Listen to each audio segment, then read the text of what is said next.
Hello friends, welcome to my YouTube channel. आज मकर संक्रांति के special मौके पर मैं आपके लिए बनाने जा रही हूँ तिल गुड़ और मूंगफली के टेस्टी लड्डू।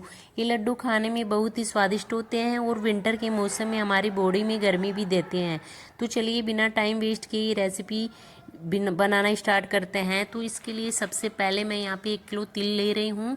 इन तिलों को मैं पहले से ही छान के साफ कर ली थी।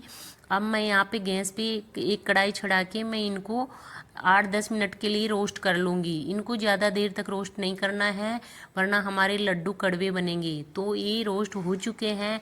अब मैं इन रोस्ट किए हुए तिलों को एक परात में निकाल ली हूँ।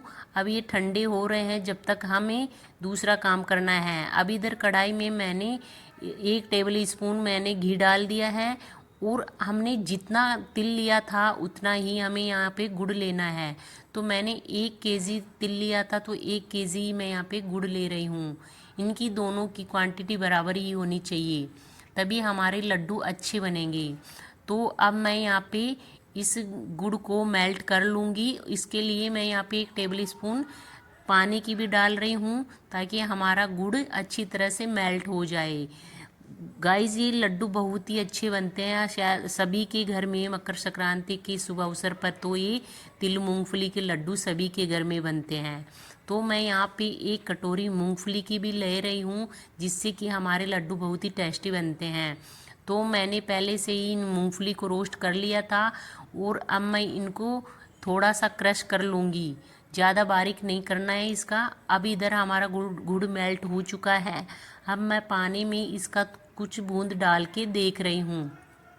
तो इसको ठंडा होने के बाद हमारी देखो ये गोली सी बन रही है।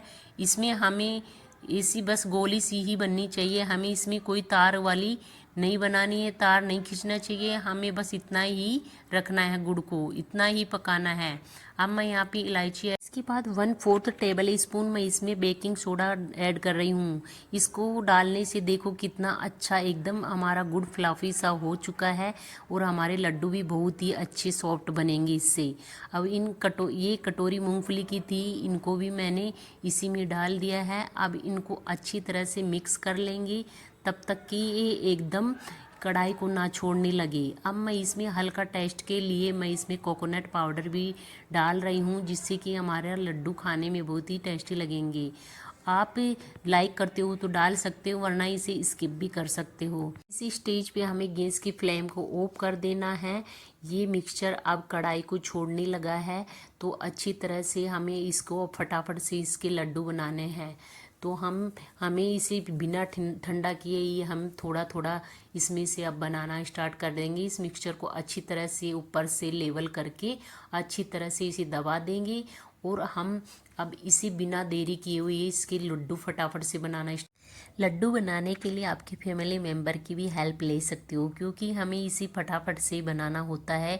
अगर ये हमारा मिक्सचर ठंडा हो जाएगा तो ये लड्डू नहीं बन पाएंगे, इसलिए हमें फटाफट से इन लड्डू को बनाना है।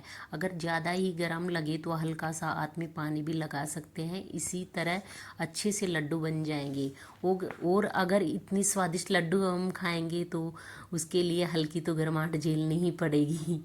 मैं तो इन लड्डुओं को बिना किसी की हेल्प के मैं खुद ही बना रही हूँ।